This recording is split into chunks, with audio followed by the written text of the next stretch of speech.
Picture this. It's the dead of winter, 1511.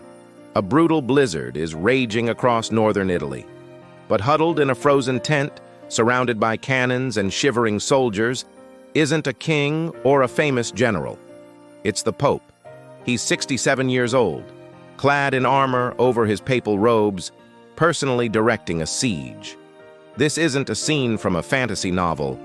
This is the incredible true story of Pope Julius II, the warrior pope who swapped his shepherd's staff for a sword and led armies into battle. How did the Vicar of Christ, the spiritual leader of millions, end up commanding troops on a frozen battlefield? Well, to understand that, we need to rewind a bit, to a time when popes were not just spiritual leaders, but powerful princes, kings in their own right, ruling over a swath of Italy known as the Papal States. And in the early 1500s, the Papal States were in big trouble. They were being picked apart, piece by piece, by ambitious neighbors. The powerful Republic of Venice had snatched up key cities. French kings were eyeing Milan and Naples. And various local Italian lords, who were supposed to be loyal to the Pope, were basically acting like independent warlords. The authority of the papacy was crumbling. Into this chaos steps a man who was anything but a passive spiritual leader, Giuliano della Rovere, who becomes Pope Julius II in 1503. Julius wasn't your typical pope. Before taking the Holy Office, he was a cardinal, a diplomat, and a political operator of the highest order. He was ambitious, impatient, and had a fiery temper that was legendary throughout Europe. Contemporaries called him Il Terribile, the terrible, or more accurately, the fearsome. And he had one all-consuming goal: to restore the power and glory of the Papal States and kick every last foreign invader out of Italy. Julius knew that prayers and diplomacy alone wouldn't work. He needed an army. So he started by consolidating his power. He brought the famously rebellious Borgia family to heel and began raising money, not for new cathedrals, but for new cannons and mercenaries. His first major target was the city of Perugia, ruled by the tyrant Giampaolo Baglioni. In 1506, Julius announced he was personally going to march on the city. His advisors were horrified. A pope leading an army? It was unheard of. But Julius wouldn't listen. He rode at the head of his troops, and as he approached Perugia, something amazing happened. Baglioni, the supposedly ruthless tyrant, was so intimidated by the sheer audacity of the Pope marching on his city that he simply surrendered without a fight. Emboldened, Julius then marched on Bologna, another rebellious city, and again, the city's ruler fled before the warrior pope even arrived. Julius entered in triumph, hailed as a liberator. The message was clear. This was a new kind of pope. But these were just appetizers. The main course was the powerful Republic of Venice. Venice was a maritime superpower, the Queen of the Adriatic, and they had seized several important cities from the Papal States. Julius knew he couldn't take them on alone, so he did what he did best. He played politics.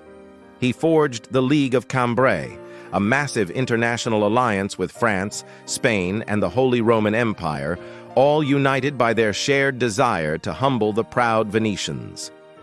In 1509, the war began. The French army crushed the Venetians at the Battle of Agnadello. With Venice on its knees, Julius's papal troops easily recaptured all the territory they had lost. It was a stunning victory.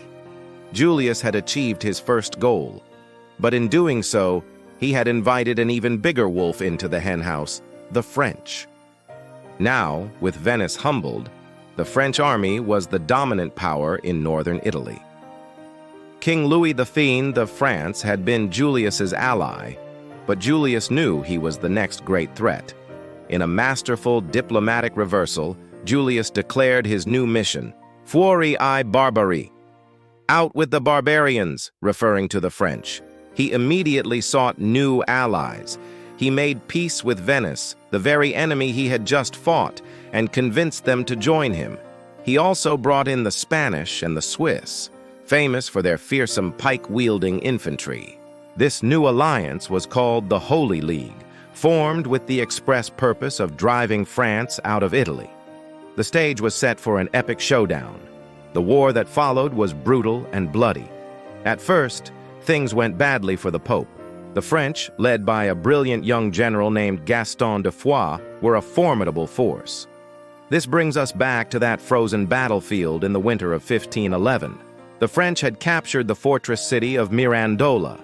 Determined to win it back, the 67-year-old Pope Julius II personally took command of the papal army. He lived in the camp with his soldiers, shared their hardships, and directed the placement of artillery himself. During the siege, a French cannonball smashed into his quarters just moments after he had moved to a different part of the room.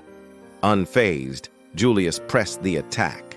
After weeks of bombardment in the freezing cold, the city finally surrendered. And in a moment that became legendary, the drawbridges were so damaged and frozen that Julius, impatient as ever, couldn't wait. He had a ladder brought up, and the Supreme Pontiff of the Catholic Church climbed over the rubble-filled trench and through a breach in the wall to accept the city's surrender. Can you imagine the sight? The war reached its climax in 1512 at the Battle of Ravenna. It was one of the bloodiest battles of the entire Renaissance. The French technically won the day, but their victory came at a terrible cost. Their brilliant commander, Gaston de Foix, was killed in the final charge. His death shattered the morale and leadership of the French army. Seizing the opportunity, Julius's Swiss allies descended from the Alps, and the demoralized French were forced into a full retreat. They were driven out of Milan and for a time completely out of Italy. Julius had done it. Against all odds, he had kicked the barbarians out. He had restored the Papal States, secured Rome, and established the Pope as a major political and military power in Europe. He was at the zenith of his power, but the triumph was short-lived. Just a few months after his great victory, in February 1513, Pope Julius II died. His relentless campaigning and the physical toll of war had finally caught up with him.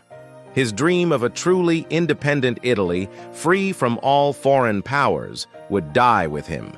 Soon after his death, the French would be back, and Italy would once again become the battleground for Europe's great powers for centuries to come.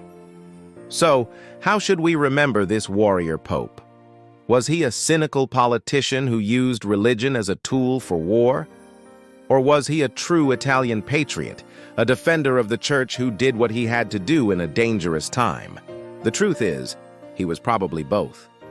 Julius was a man of his time, an era where the lines between prince and pontiff were incredibly blurry. While his wars are largely forgotten, his legacy is everywhere. To fund his massive military campaigns and his grand vision for Rome, he needed money.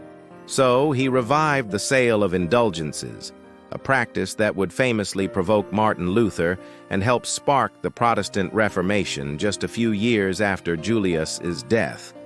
But he also used that money to become one of the greatest patrons of art in history. It was Julius who hired Michelangelo to paint the ceiling of the Sistine Chapel. It was Julius who hired Raphael to decorate the papal apartments. And it was Julius who laid the foundation stone for the new St. Peter's Basilica, the very one we know today. He fought with his artists as fiercely as he fought with his enemies, but the result was some of the most sublime art ever created. He was a destroyer and a creator, a pope in armor, a man who commanded armies on Monday and commissioned masterpieces on Tuesday. His story is a powerful reminder that history is rarely black and white, and its most fascinating figures are often its most complex. Thank you so much for watching.